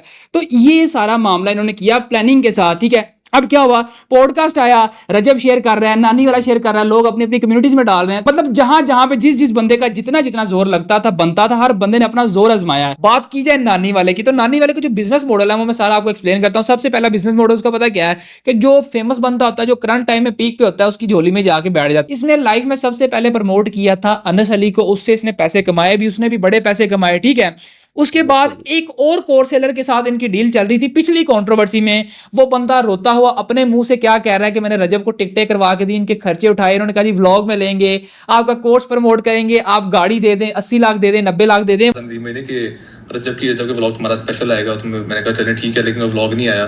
फिर बड़ी चीजें मैंने कहा मुझे एक वीडियो दे दें, वीडियो भी नहीं डली और ट्रेंड भी नहीं चला, पैसे भी लगते गए, काफी टाइम मैंने दिया। मुझसे रजब ने और नजीब ने, नदीम ने जो है ना, मुझे नदीम भाई ने कहा कि यार तुम रजब को गाड़ी अपनी ईट्रॉन जो है ना करोड़ रुपए की दे दो, तो करोड़ रुपए की ईट्रॉन काट लो, बाकी तुम हमसे कैश ले लो। इस तरह की इन्होंने बात की मुझे। अब अगर आपको अभी तक इस ऑडियो की समझ नहीं ना, ये जो यहाँ पे आप सुन रहे हो, तो ये यहाँ पे एक कोर्स सेलर अपना रोना धोना सुना रहा है कि वो नदीम और रजब के साथ डील करना चाह रहा था, ये डील बन गई थी, एग्रीमेंट हो गया था कोर्स बेचने का, और नदीम नानी वाले का यही धंधा बिजनेस है, ठीक है। और ये रिकॉर्डिंग पिछले साल के जब डकी मेरे साथ वो 10-15 दिन रहा था उस कॉन्ट्रोवर्सी में, तो तब इस बंदे ने कहा था, इस कोर्स सेलर ने, कि मेरी तला से पॉडकास्ट करवा दे, मैंने भी उन लोगों को एक्सपोज करना है। और समझ आती भी कि नहीं आती भी गाड़ी की, क्योंकि आपको पता 180 वैल्यू है, करोड़ रुपया कैश ले लो हमसे, करोड़ रुपया कैश लेके 80 लाख रुपए में गाड़ी काट लेते हैं। ये मुझे रजब भाई ने वहाँ खड़े होके, आपको याद होगा मैं एक दफा आइसक्रीम खाने गए थे जोटाउन में, आप भी वहाँ पे थे। हाँ जी रजब भाई ने मुझे उसका शुगर भी लगा था, course sellers something whatever, meme बन गया 500 के, हाँ जी 500 के 400 के फॉलोअर कर दूंगा, इस तरह की बात हुई थी। तो मैं फिर मुझे वो बात जरा समझ नहीं है, मैंने नदीम भाई से कहा, मैंने कहा आप मुझसे 20-30 लाख में डील कर लें, मैंने नदीम भाई को सेपरेट कहा आप कर रहे हैं, मुझे प्रमोट कर दें। नदीम भाई ने कहा नहीं रजब करेगा। तो 20-30 लाख किसने देने थे? मैंने देने थे। मैंने नदीम भाई से कहा था 20-30 लाख में ना आप मुझसे प्रमोशन, क्योंकि आपका मेरा लीगल स्टाम्प कॉन्ट्रैक्ट हुआ है, कंपनी रजिस्टर हुई है, हम अपना काम तो स्टार्ट करें, क्योंकि 5 महीने हो चुके थे इस चीज को ना। 5 महीने काफी देर लगा रहा फिरता रहा साथ, लेकिन वो एक वीडियो भी नहीं मिली।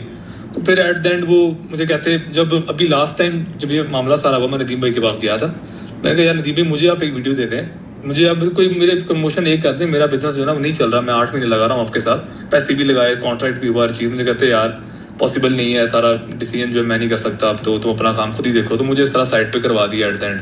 मुझे भी यही सेम बात वाली कही कि तसीन यू आर फिनिश्ड। ये अल्लाह की कसम सच बात है। हालांकि हमारी कंपनी रजिस्टर्ड थी, हमारी तो मेरे पास लीगल स्टाम्प पेपर हुआ है, गुरु अकेडमी के नाम से कंपनी रजिस्टर्ड है, 50% पार्टनर है उसमें। आपका और नदीम का 50-50 हुआ था जी, 50% हमारा लीगल स्टाम्प पेपर पड़ा। उन्होंने मुझे कहा था, उन्होंने मुझे मुंह पे गाड़ी में बात की थी, मैं गाड़ी में चला रहा था।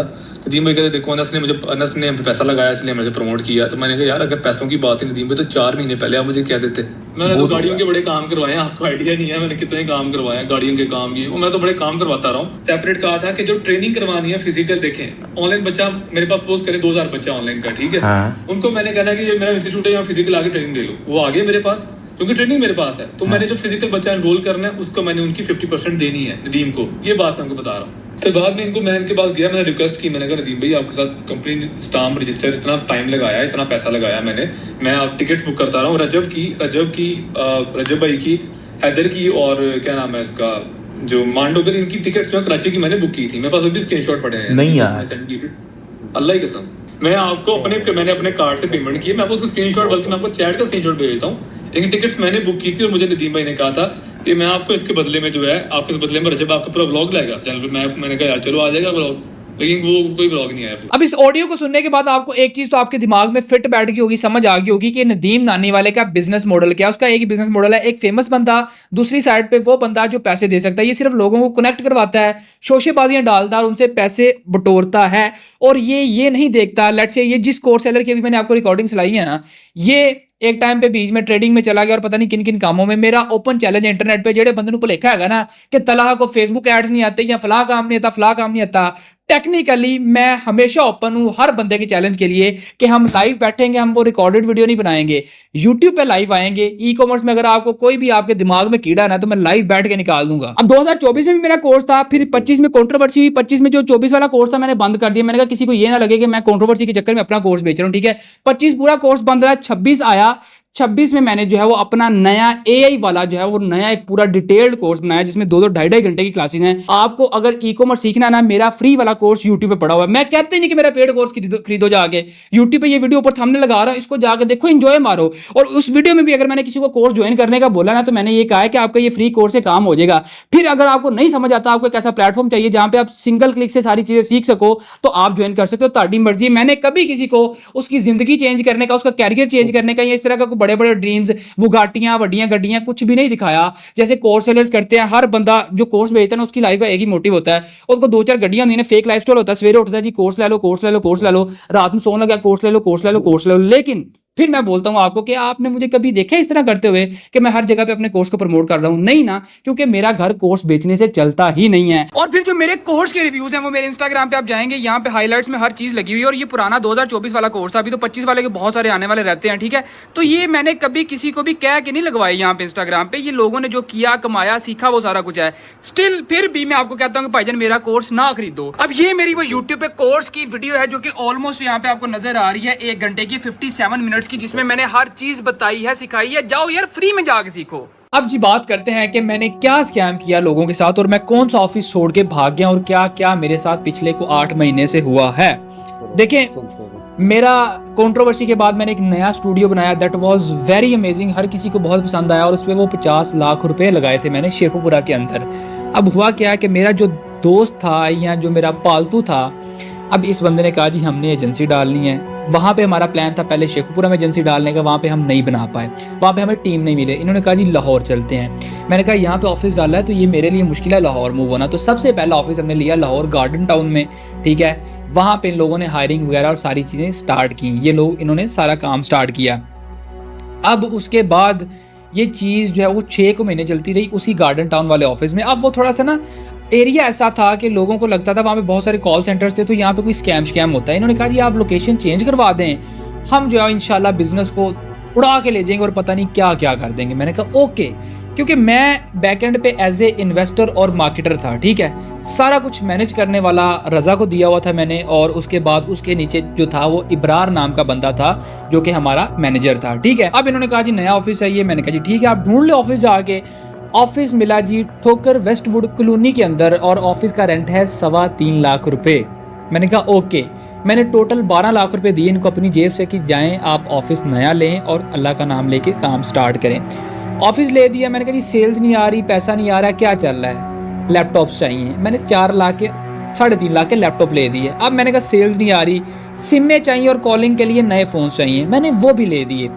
इन चीज़ों को करते ना 15-20 दिन गुजर जाते थे, 10-15 दिन हर एक बहाने में, इसको आप बहाना कह लो, एक्स डालना कह लो, टाइम गुजर जाता था। और ये जो टाइम सारा साथ साथ गुजर रहा था ना, लाइक कभी मोबाइल है, कभी लैपटॉप है, कभी कुछ चाहिए तो उस सब के दौरान हर महीने की जो सैलरी थी 15 से 20 लाख बनती थी। अब इन लोगों ने टोटल 20 से 25 लोग एक एजेंसी में हायर कर लिए, मुझे बिना बताए। मुझे नहीं पता कौन बंदा है, उसका क्या डिपार्टमेंट है, वो क्या काम करता है। देखिए यहाँ पे मैं मानता हूँ मेरी भी गलती है कि मैंने आज से पहले इस तरह का फिजिकल बिजनेस या ऑफिस या टीम्स रन नहीं की थी। मैंने सिर्फ ई कॉमर्स किया था और कंटेंट बनाया था, ठीक है। 20-25 लोग इन्होंने हायर कर लिए, हर महीने का एक्सपेंस है 20 से 25 लाख रुपए, ठीक है। मेरे पास सारी रिसिप्टें, सारे प्रूफ, हर चीज पड़ी हुई है। खैर अब हर महीने सेल हो रही है, कभी 10 लाख, कभी 12 लाख, 15 लाख। दैट मीन्स कि हर महीने मेरी जेब से 5, 7, 10 लाख रुपया मेरे से जा रहा है, जो मैं साइड से कंटेंट से या दूसरी चीज़ों से पैसा कमा रहा था, वो भी मैं यहीं पे डाल रहा हूँ इसी एजेंसी के अंदर। मैंने सोचा कि यार ये तो बड़ा सिस्टम ख़राब चल रहा है, मतलब मेरा ना मैं यहाँ पे शेखुपुरा में बैठ के फोकस से वीडियोस बना पा रहा हूँ, ना मैं लाहौर को मैनेज कर पा रहा हूँ। हर तीसरे चौथे दिन मुझे गाड़ी निकाल के लाहौर जाना पड़ता है कि जी क्या चल रहा है, क्या नहीं चल रहा, नए एड्स बना दें, नए क्लाइंट्स आ रहे हैं।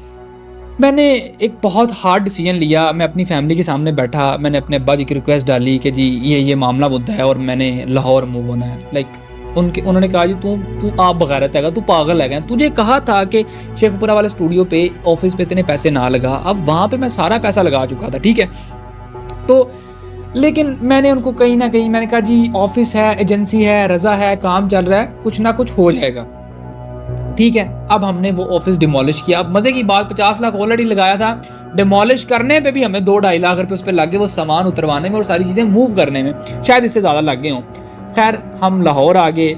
अब लाहौर आए तो ऑब्वियसली मुझे फिर से स्टूडियो चाहिए था वीडियोस बनाने के लिए। एक जगह पे टीम सारा दिन बैठती थी, उत्थे वीडियो बननी नहीं सन, रात को वीडियोस वैसे नहीं बनती। टॉपिक ऐसे होते हैं कि यार डे टाइम या डे में ही शूट होता है, सारे बहुत सारे मामला होते हैं। उस ऑफिस के साथ एक और ऑफिस था, रज़ा ने मुझे कहा कि आप ये ऑफिस ले लो। अब ऑफिस, दोनों ऑफिस का किराया हो गया 5.25 लाख रुपए, जो मैं अपनी पॉकेट से दे रहा था। 3 महीने मैं उस ऑफिस में रहा हूँ प्रॉब्ली, और मैं 5.25 लाख हर महीने रेंट देता था, और मैं ज़मीन पे और सोफे पे सोता रहा हूँ 3 महीने कि यार चलो कहीं ना कहीं कंपनी या ऑफिस चल ही जाएगा। मुश्किलात आती हैं, स्टार्टअप्स शायद ऐसे ही चलते हैं, या मैंने आज से पहले इस तरह का काम नहीं किया तो मुझे इसलिए ज़्यादा फील हो रहा है। मेरी फुल फटी पड़ी, मेरी हालत टाइट, मेरी फैमिली अभी शेखपुरा है, वो लाहौर नहीं आए, ठीक है। और मैं दिन रात ऑफिस के अंदर मतलब आइसोलेटेड होकर रह गया हूँ, काम में, पैसे लेन देन में और सारे मामला थे। मैंने रज़ा को कहा यार आप ना ये जो मैनेजर है ना, इसको निकलवा दो, इसको निकाल दो, या फिर इससे एग्रीमेंट ले लो और सारे स्टाफ से एग्रीमेंट ले लो, जो कि ये सारे एग्रीमेंट्स रज़ा के आईडी कार्ड पे इशू हुए हुए, ये सारे पड़े हुए हैं, ठीक है।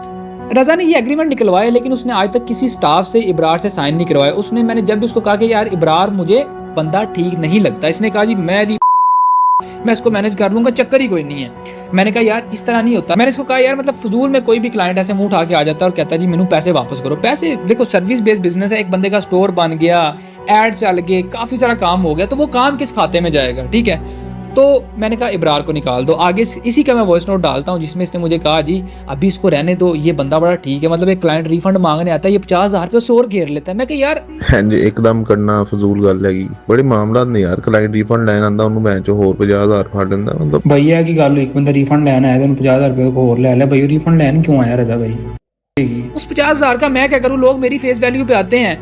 आप उसको एटलीस्ट, आपके पास 20-25 लोग हैं और आपसे प्रोजेक्ट्स ही नहीं संभाले जा रहे। आप मुझे ना प्रोजेक्ट्स का डाटा दे रहे हो कि एक्चुअल में क्या चल रहा है, क्या मामलात हैं, ना आप लोगों का आपसे सही काम हो रहा है। अब यहाँ पे मैं अपनी जो मेरे पास टीम है ना, मेरे पास 4-5 लोग रह गए, बाकी सारी टीम वो रज़ा वगैरह और इब्रार साइड पे लेके जाके उन्होंने अपना ऑफिस बना लिया, ठीक है। वही सारी टीम मैं आपको बताता हूँ। कि एजेंसी में जो नंबर चल रहा था, जो चैट सपोर्ट थी, जहाँ पे सारे क्लाइंट्स की चैट थी, सारे प्रोजेक्ट से, वो भी नंबर इब्रार का था। और मैंने ये बात रज़ा को बोली थी कि काफ़ी सारी चीज़ें इस तरह मैच हो रही हैं, ये काम ठीक नहीं चल रहा। अब जी रज़ा साहब अगेन वही कि जी अपना बंदा चंगा है, बंदा चंगा है। अब उसके बाद बंदा चंगा करके मार ही रज़ा का क्या रोल था इस ऑफिस में? मैंने कहा यार ब्रदर देखो, मेरी फटी पड़ी है, लगी पड़ी है, मेरी लाइफ का ये सबसे वर्स्ट टाइम है कि मैं अपने घर वालों से दूर हूँ, मैं सोफ़े पे ज़मीन पे सोता हूँ। लोगों को क्या पता है कि मेरी क्या लाइफस्टाइल है, ये क्या मामला था। हर कोई इंटरनेट में मुझे एक फ्लैशी लाइफ से जानता है या एक अच्छा मतलब बंदा समझता है और सारे मामला था, लेकिन मेरी तो लाइफ यहाँ पे बेड़ा गर्क हुआ पड़ा है। तो भाईजान काम पे फोकस करें। रज़ा साहब का एक ही सिस्टम था, शाम 4 बजे डेली ऑफिस आना, 6 बजे ऑफिस बंद है, 7-8 बजे तक मेरे पास बैठना है। सुबह की रोटी वो शाम 4-5 बजे ही खाता था, वहाँ से खानी है उसने। और उसने मेरा डाला या मेरी सिविक, दोनों में से एक गाड़ी उठानी है। अब मेरी गाड़ियों में कार्ड्स मेरे पड़े हैं, वॉलेट मेरा पड़ा है, उन गाड़ियों में पेट्रोल मेरा, हर चीज़ मेरी है। फिर इसके पास किसी चीज़ का हिसाब नहीं है। ये सारा फड्डा मामला हुआ पता क्यों है, या इसको निकाला क्यों है? क्योंकि इसके पास किसी चीज़ का हिसाब ही नहीं था, सारा कुछ इसी इंसान पे छोड़ा हुआ था। अब मैंने इसको कहा यार आपने मुझे कहा था कि मुझे एक लैपटॉप ले दो, मैंने आपको एक 60,000 का लैपटॉप लेके दिया। अब आपने मुझे कहा कि यार लैपटॉप पे मैं नहीं काम करना, आप मुझे मैकबुक लेके दो। हालांकि जिसने काम करना है वो फ़ोन पे भी एक्सेल या गूगल शीट्स पे कर लेता है। मैंने इसको 1,80,000 का मैकबुक लेके दिया और वो मैकबुक इसकी गाड़ी में 3 महीने पड़ा ख़राब हो गया, इसने आज तक नहीं खोला। आंदा ही कुछ नहीं ना, सारी उम्र हाल रोड पे प्रोटेक्टर लाए ने, ग्लास शीटा लाइया ने। उन चीज़ों में और इन टेक्निकल मामलों में ज़मीन आसमान का फ़र्क है। ले जी मैंने कर करा के कह कवा के इनसे सारा क्लाइंट्स का डाटा लिया। टोटल हमारे पास एक्टिव क्लाइंट्स से 80। ये जो बोंगियाँ मार रहे हैं ना वीडियोस में कि 200-300 सब बेकार है। और फिर रज़ा अब ये हर जगह पे जाके लोगों को कह रहा है कि मैंने फ्रॉड किया, तला फ्रॉडिया, स्कैमर है। ओके रज़ा भाई, आप 2 साल मेरे पैसों पे पलते रहे हैं। आपकी बीवी की तबीयत ख़राब है, मैंने पैसे देने हैं। आपके बच्चों की तबीयत ख़राब है, मैंने पैसे देने हैं। आपको पैम्पर्स के लिए पैसे चाहिए, मैंने पैसे देने हैं। ताड़ी दुकान बंद होगी है, पैरा ले अगर आगे दुकान बंद कर गए पैरा फोर्स, तो वो पैसे मैंने देने हैं। तो आप फिर मेरा ख्याल है कि पिछले 2 साल से आप हराम ही खा रहे हैं। और फिर इस पॉडकास्ट के अंदर ये जो गूगल पिक्सल का फोन है, इस तरह के 2 फोन इस बंदे के पास मेरे हैं। उसके अलावा इसकी वाइफ को मैंने एक OnePlus का फोन दिया, ठीक है। और यार जो सूट पा के बैठा है, अभी सूट मैं लगा देता है। ये यारी दोस्ती में ये चीजें नॉर्मल है, ठीक है। उसके अलावा इसी पॉडकास्ट में अगर हम यहाँ पे थोड़ा पीछे जाते हैं तो यहाँ पे आपको ये मैकबुक पड़ा हुआ नजर आ रहा है। और ये वही मैकबुक है जो मैंने इसको 1,80,000 का लेके दिया था। और तो और मेरे विंडो लैपटॉप्स भी ये लोग उठा के ले गए। यार तेरी हिम्मत इतना कुछ करने तो बाद भी तू पॉडकास्ट देता है चोरा। ये मेरी शराफत थी कि मैंने तुम लोगों पे कोई एक्शन नहीं लिया या कुछ कहा नहीं। मैं चाहता था कि यार मेरा टाइम ना वेस्ट हो, मैं आगे ही जिंदगी में बड़ा पीछे चला गया, मेरा नुकसान हो गया, टाइम जाया हुआ। हालांकि तुम लोग जो डॉक्यूमेंट उठा के ले गए थे, ये जो CCTV में दोबारा इब्रार की डाल रहा हूँ, ये जो डॉक्यूमेंट्स उठा के लेके जा रहा है और जो तुम लोगों ने गूगल शीट्स क्लियर कर दी थी, उनमें 2 मिलियन मतलब के 20 लाख रुपए क्लाइंटों से लेने वाले रहते थे, जो कि सर्विस चार्जेस थे, ठीक है, जो कि आने थे। वो पैसे भी तुसी ले गए और ताड़ी तो सारी रोजी रोटी मेरे सिर ते चलती पई। सारे के सारे मेरे एक्टिव क्लाइंट्स उठा के ले गए और सारे मामलात कर दिए तुम लोगों ने। तानू फिर भी शर्म नहीं आती भी। अब इनके दिमाग में सिर्फ एक ही चीज़ चल रही थी, इसने ना स्टाफ के साथ एग्रीमेंट किया, ना इसने वो इब्रार के साथ किया। इसके दिमाग में सिर्फ एक ही चीज़ चल रही थी कि इन्होंने ये सारा बिजनेस मेरे से छीन के साइड पे हो जाना। और इन्होंने किया। जब मैंने हिसाब मांगा, रज़ा नहीं आया। उसके बाद 5 दिन ऑफिस नहीं आया, ना उसने मेरे से कांटेक्ट किया, मैंने भी उसको ओपन छोड़ दिया। अब आखिरी जो फड्डा हुआ ना, ये जो मुझे वॉचेस देता था, ये कहता ना मैं तला से कुछ नहीं था लेता, मैंने इसको भाई बनाया हुआ था, मैं सिर्फ 100 रुपया रखता था। ला इलाहा इल्लल्लाह मोहम्मद रसूलुल्लाह, मैं यहाँ पे 1% भी झूठ नहीं। इससे बड़ी कोई बात नहीं है, बंदा सच्चा कभी बोलूँ तो मुझे अल्लाह गर्क करे। ये बंदा जिस प्राइस में मुझे घड़ियां देता था ना, उससे कम प्राइस में मुझे मार्केट से, कराची से, लाहौर से, मुझे भी पता हाल रोड से सारा सामान मिलता है, लेकिन मैंने इसको भाई बना के रखा था। मैं कभी भी उस होलसेलर के साथ डायरेक्ट नहीं हुआ या मैं मार्केट नहीं गया। अब ये जिस प्राइस में मुझे घड़ी देता था वो ऑलरेडी प्राइस महंगी होती थी। फिर उस प्राइस में 100 रुपया ये मुंह से जो कह रहा था कि मैं 100 रुपया ऐड करवाता था, वो 100 रुपया ऐड होता था। उसके बाद मैं एज ए इसको भाई समझ के 200-300 रुपया मजीद इसके 100 रुपए के बाद ऊपर ऐड करके घड़ी इससे या कोई प्रोडक्ट लेता था। मतलब मैं मार्केट से 400-500 रुपए वो प्रोडक्ट इससे महंगा लेता था, ठीक है। अब इसने जो सामान ला के दिया मुझे, इसने अगस्त 2025 में सामान ला के दिया। हमने थोड़ा सा सामान बेचा, बिका भी, लेकिन मुझे उस सामान में क्लेम बहुत ज़्यादा आ रहा था। तो मैंने कहा यार मैंने अब ये चीज़ें नहीं बेचनी, ये बहुत घटिया लो क्वालिटी है, सामान उठाओ तो पहुंचो वापस। इसने 1-2 घड़ियाँ वापस कर भी ली, मतलब थोड़ा बहुत 100-150 पीस इसने वापस उठा लिए। बाकी कहता नहीं बिक जाएगा बेच देंगे, बिक जाएगा बेच देंगे। अब ये सामान वापस क्यों नहीं था ले रहा? क्योंकि मैंने इसको घड़ियों की ऑलरेडी 17 लाख रुपये पेमेंट की हुई थी, जो कि टोटल बैलेंस 45 लाख था। 17 लाख मैंने इस बंदे को दे दिया था। अब वो जो घड़ियों वाला मेन बंदा था जिससे ये सामान उठाता था, ये उस बंदे के साथ इनका ये ताल्लुक, ये कोई होलसेलर नहीं है, ठीक है, इन्हों की छोटी जी यतीम खाने दुकान है जिसे 3 बंदे इकट्ठे नहीं पै सकते, समझ इस बात को। तो ये वहाँ पे भी ग्लास प्रोटेक्टर और सारे काम करते। इवन इन्होंने जो दुकान डाली है उस दुकान में इन्होंने मोबाइल्स का काम करना था, कीपैड और टच मोबाइल्स इन्होंने बेचने थे, उसमें भी इनको मैंने पैसे डाल के दिए और ये बात इसको पता है, ठीक है। अब क्या हुआ जी, वो बात आ गई घड़ियों पे। वो जो अब बाबा है ना जिससे ये सामान लेता था होलसेल पे, वो डायरेक्ट ऑफिस आ गया, वो मेरे फेस टू फेस मेरे सामने बैठा है। अब जब वो बंदा मुझे यहाँ पे कह रहा था जी सामान वापस करो, इसने मुझे कहा सामान वाली गेम को नथी करो, मतलब उसको मना कर दो, सामान वापस नहीं करना वरना वो बोलेगा उतने पैसे दे दो, बाकी चीज आपको वीडियो में समझ आ जाएगी। और वो बंदा कह रहा है जी आप मुझे सामान वापस उठवा दे, मुझे पैसे नहीं चाहिए, ठीक है। अब एक बंदा आके कह रहा है तो मसला ही कोई नहीं है, मैं भी इजी, मैंने कहा जी मैंने 17 लाख ऑलरेडी दिया, बाकी जो 1-1.5 लाख का फर्क आएगा वो इसको मौके पे दूंगा, टॉपिक क्लोज। मैंने घड़ियां बेचनी नहीं है क्योंकि क्वालिटी बहुत घटिया थी। तो हुआ क्या, ये मेरे सामने बैठ के, साइड पे ये बैठा, सामने वो बंदा बैठा होलसेलर, ये मुझे कह रहा जी घड़ियां वापस नहीं करनी घड़ियां। मैं हैरान, मैं कि यार क्यों नहीं वापस करनी, क्योंकि साफ सीधा ना, जितने का सामान बिका वो पैसे चले गए और जो रहता है वो सामान उठा ले। अब वो बाबा कहता है जी इसने तो मुझे 8-9 लाख रुपए दिए हैं। मैंने कहा जी मैंने आपको 17 लाख रुपए दिए हैं। बाबा कहता है मुझे 8-9 लाख हैं। तो मैं क्या, आप मेरे से तो डायरेक्ट है ही नहीं, ये रजा बैठा, आप इससे बात करें। तो आगे से रजा साहब कहते हैं नहीं जी असी तुहानू पिछला बिल भी क्लियर करवाया सी। और पिछला बिल क्या था, वो इनकी दुकान का बिल था जो ये इनसे सामान लेते थे। तो इन्होंने उन पैसों में वो पैसे क्लियर करवा दिए और मेरे पैसों में सिर्फ इन्होंने बाबे को 8-9 लाख रुपए दिए। दैट मीन 7-8 लाख का घपला था। और ये वो घपला था जो इसको पैसे बचने के बीच में था। अक्सर होता है ना, आप किसी का काम करे करवाएं या घर का किसी सिस्टम में आपने फट्टी लगानी है, तो जो आप फट्टी लगाते हैं ना वो आप पहले यूज कर लेते हैं। अब ये वो पैसे यूज कर चुके थे, यूटिलाइज कर चुके थे। तो अगर ये बाबे को सामान वापस जाता तो वो जो 7-8 लाख की फट्टी थी वो इनको जेब से देनी पड़नी थी। तो ये इसलिए कह रहा था कि सामान वापस नहीं करना, बट मेरे हालात ऑलरेडी बहुत चल रहे थे। और पिछले 2 सालों में मैंने वॉचेस का जितना भी इसके साथ काम किया, देखिए एक बात सबको मैं बोलता हूँ जी के अंदर जी घड़ियां लाया, ये लाया, वो कर दिया, लाइफ चेंज होगी। देखें लोग मुझे जानते थे तो मेरे से लोगों ने परचेजिंग की है ना, वो मेरा फेस था। और मेरे 2023 में ही 5 लाख फॉलोवर हो चुके थे। जो ये बोंगियां मारा कि मैं आया इसके फॉलोवर हुए ये वो, मेरे पास हर चीज़ ऑन रिकॉर्ड पड़ी हुई है, ठीक है। तो अब मैं, ये घड़ियों वाला मामला हो गया, इसके साथ हिसाब किया, इसकी फट गई क्योंकि अब इनको अपनी जेब से पैसे देने पड़ रहे थे, ठीक है। उसके बाद इसने कहा जी मेरा भरा हूं आके हिसाब करेगा, हालांकि सामान का लेन देन तो तुम्हारा मेरा है, भरा कितों आ गया। ये शुरू से ऐसे ही करता था। इसने जब भी कभी ब्लैकमेल करना है, क्योंकि इसके भाई के पास वो मेरा निकाहनामा पड़ा हुआ, सीधी और स्ट्रेट फॉरवर्ड बात, अब सारी चीज़ें बाहर आ गई हैं। मैं आपको गिनवाता जाऊँ ना तो मैं हल्फन ये बात कहता हूँ कि इसने 1 साल के अंदर मेरे से 1 करोड़ से ज़्यादा ही पैसे खाए होंगे जो ये मुकर है, ठीक है। मेरी बात सुने, वो एक पॉडकास्ट में उसने ये भी कहा, मतलब वो जो पॉडकास्ट था कि मैं दिन का 40-50 हज़ार रुपये कमा लेता था। दैट मीन्स कि एक बंदा दिन का 50 हज़ार रुपये कमाता, वो महीने का 15 लाख रुपये कमाता था। तू से तो 2 साल मेरे नाल काटते, इसको कुछ फायदा तो था ना, इस तरह तो नहीं होता। फिर ये कहता जी मेरे अब्बा जी मुझे समझाते थे कि तुम सामान दो और वापस आओ, तू क्यों नहीं गया वापस देने। मेरा अब्बा भी कहता रहा कि तेरा वालिद फोत हो गया, अल्लाह ताला भाईजान उनकी मगफिरत करें, हमारा उनसे कोई नहीं था, वो बहुत अच्छे इंसान, सिंपल सी बात है। मेरे अब्बा जी ने तुझे ये कहा था कि तुम वापस जाओ, तुम्हारे पीछे 2 भाई हैं, तेरियां भैनां ब्याह वालियां ने, जाके उन्होंने ख्याल कर, तू कितने साड़ना फिरदा पिया, क्योंकि तेन गड्डियां, याशियां, कार्ड मेरा, सिगरेट तक मेरे पैसे हैं, जो कपड़े पैम्पर ये तो बड़ी दूर की बातें हैं, तू तो फुल याशी। इवन इसने अगर अपनी गाड़ी में पेट्रोल डलवाना है तो वो भी तला ने डलवा के देना। वो खाने से लेकर निकालने तक सब खर्चा तलहा का, वो भी पेट्रोल तलहा के कार्ड से जाना है। तो आप देखो कि मैं कब तक ब्लैकमेल होता। वो सिर्फ ब्लैकमेल में एक चीज़ पे हो रहा था कि इसके पास मेरा ये डाटा था और मेरा इसके पास वो निकाहनामा था, सिंपल सी बात है। अब जब लास्ट टाइम पे ये सारी चीज़ें खत्म हुई है ना, इसका भाई मेरे से 4,65,000 रुपया ले गया, ठीक है।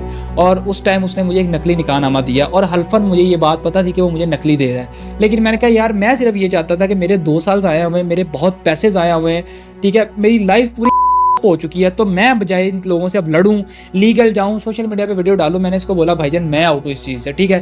फिर भी इसने ये सारी गिरी हुई और ये सारे मामलात किए और मेरी निजी लाइफ को ये बंदा बाहर लेके आया। और हालांकि मैंने इसका आखिरी 15,000 रुपया जो देना था वो भी मैंने इसके अकाउंट में वो पैसे ट्रांसफ़र किए।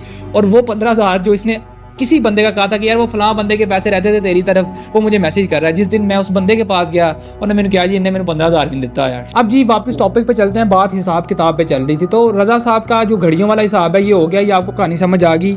अब आ जाएँ जी एजेंसी वाले मामले पे। हर चीज़ रज़ा के नाम पे थी, ठीक है। ऑफिस के एग्रीमेंट्स, उसके अलावा स्टाफ, हर चीज़। ये जो नदीम वगैरह कह रहे हैं जी साढ़े को एग्रीमेंट ने, ये एग्रीमेंट मैं स्क्रीन पर डालूंगा। ये जिस बंदे ने पैसे दिए हैं, जिसमें ये सारी सर्विसेज लिखी हुई हैं, अगर किसी को सर्विसेज नहीं मिली तो मैं आपका देनदार हूँ, मैं डायरेक्ट आपका देनदार हूँ। रही गाल एनसीसी जान दी तो जिनने किसी ने कोई एनसीसी जाना आप शौक पूरा कर सकते हैं। लेकिन अगर किसी को मसला है, आई एम ओपन, मैं आपके मसले को हल करने के लिए तैयार हूँ, ठीक है। अब हुआ क्या कि एजेंसी का हिसाब मैंने उससे मांगा, क्योंकि इसने मुझे कहा था कि तू मैंने मैकबुक ला दे, मैं दुनिया ला दूंगा। मैकबुक भी 1,80,000 का लेके दिया, वो भी ख़राब हो गया। अब जी बात रज़ा साहब पे आ गई, घड़ियों का हिसाब हुआ, रज़ा 5 दिन ऑफिस नहीं आया। छठे दिन मैं फैसलाबाद चला गया, मेरा एक मामला था, ठीक है, और पता नहीं दोस्त की किसी की शादी थी, क्या क्या सिस्टम था वो, मैंने टिकटॉक पे वीडियो, हाँ शादी थी शायद किसी की। तो अब मैं रास्ते में हूँ, मैं कैमरा सीसीटीवी देख रहा हूँ, पीछे रह गया सिर्फ हमारा मैनेजर, क्योंकि मैनेजर भी रजा की लाइक फिंगर टिप्स पे था, वो हर चीज़ वो आपस में मिले हुए थे। ऑफिस के जो सारे ये जो क्लाइंट एग्रीमेंट्स थे ये सारे, हालांकि इस पे साइन भी इब्रार के हैं, वो जो मैनेजर था मेरे नहीं है, ये सारे एग्रीमेंट्स वो लोग ले गए। ऑफिस का एक मोबाइल था की रोल मैनेजर वाला, मतलब जिसपे सारे क्लाइंट्स की चैट थी, वो एक नंबर था जो कि मैंने आपको पीछे बताया, वो भी इब्रार के नाम पे था, वो भी मैं रजा को बता चुका था, वो भी इन लोगों ने हर चीज़, मतलब मेरे 2-3 फ़ोन्स, मेरे को 3-4 लैपटॉप्स, ये सारे डॉक्यूमेंट्स हर चीज़ उठा के ले गए। और अल्लाह गवाया कि मैंने अपने घर या किसी को नहीं बताया, मैं सब्र करके बैठा रहा कि यार चलो एटलीस्ट मेरी जान छूट गई है। मैं बस इसी चीज़ पे खुश था कि चलो मैं आगे अपनी लाइफ में अकेला दोबारा से मैं ग्रो कर सकता हूँ। देयर आर मल्टीपल थिंग्स यार, मेरी पीछे फैमिली है, ठीक है, बड़े मामला है, ठीक है, तो वो मैंने करने थे। मैं अपनी पूरी फैमिली को चलाने वाला मैं एक वाहद बंदा हूँ, तो मैंने हर चीज़ मैंने मैनेज करनी होती है। तो मैंने कहा जी ठीक है। अब ये लोग सारे क्लाइंट्स का डाटा लेके, डिवाइसेस लेके, हर चीज़ लेके, इन्होंने लोगों को भड़का के कभी किसी थाने में एप्लीकेशन, कभी किसी थाने में एप्लीकेशन।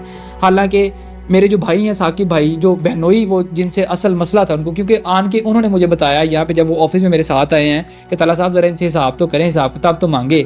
तो हर एप्लीकेशन में उनका नाम होता था, हालांकि एजेंसी रज़ा और इब्रार चला रहे थे, हर एग्रीमेंट पे साइन इनके है। लेकिन हुण मैं तुहानूं गल दस दवां, सने रज़ा ते इब्रार पुत्र जिथों तक भज सकते हो ना, जहां तक तुम लोगों की दौड़ है, रजब की चोली से जाके बहना है, नदीम की चोली से जाके बहना है, किसी की भी झोली में जाके बैठना है। भाईजान आपको मैं कोर्ट तक घसीटूंगा, और ऐसा घसीटूंगा इंशाल्लाह आप याद रखोगे। अभी ये बातें बहुत शॉर्ट बताई हैं मैंने आपको, ये पूरा 10 महीने की कहानी है। इंशाल्लाह मौका मिला दोबारा किसी पॉडकास्ट में, या अगर मुझे वीडियो बनानी पड़ी, जो कि मैं नहीं बनाऊंगा, ये मेरी एक आखिरी वीडियो थी इस टॉपिक पे, ठीक है, जो कि मेरी साइड से एक्सप्लेनेशन बहुत ज़्यादा ज़रूरी थी करनी, ठीक है। फिर भी अगर किसी चीज़ को आप में कन्फ्यूजन है या तेरे दिमाग से कोई चीज़ चल रही है, सो ऑब्वियसली आप पूछ सकते हो, लेकिन मैं नहीं चाहता कि मैं दोबारा इस टॉपिक पे आगे बात करूं। यही थी आज की मेरी वीडियो, जहाँ पे मैंने आपको सारी चीज़ें बता दी कि तला रिव्यूज़ का निजी मामला बाहर आने के बाद तला रिव्यूज़ स्कैमर बन गया, जो कि कोई बंदा अभी तक प्रूफ नहीं कर पाया। और मेरा अभी भी ओपन चैलेंज है हर उस बंदे को जड़ा ज़्यादा ही मच्छर रहा, उछल रहा, स्कैम ये वो, एक्सेप्ट माई कोर्स। अगर आप मेरे कोर्स को गलत साबित कर सकते हो तो वो भी आपको खुला चैलेंज है। आपने किसी और टेक्निकल और फाइनेंशियल मामले में मुझे स्कैमर बनाना है तो आपको प्रूफ करनी पड़ेगी ये बात। अगर प्रूफ नहीं करोगे ऐसे ही बैठा है। अब इस वीडियो को खत्म करते हुए एक बात बोलूँ आपको, पिछले 2 सालों का एक ही रिग्रेट है और दुख रहेगा कि अगर मैं अपने साथ एक कुत्ता पाल लेता तो वो आज भी मेरे साथ वफादार होता। तो देखा आपने गाइस, ये थी तला रिव्यूज़ की तरफ से एक वीडियो, और उसने रिप्लाई वीडियो बनाई है। तो आप देख सकते हैं कौन ठीक है, मेरे हिसाब से तो तला ठीक कह रहा है। अब बाकी आपका ओपिनियन है, जुला ठीक है कि नदीम वाली वाला, या तला या इसका दोस्त, जो भी ठीक है आपके हिसाब से। तो ये है तला की रिप्लाई वीडियो। तो यही थी आज की हमारी वीडियो। तो अगर आपको अच्छी लगी हो तो लाइक करें, मेरे चैनल को सब्सक्राइब करें। Thank you, thanks for watching video, and अल्लाह हाफिज़।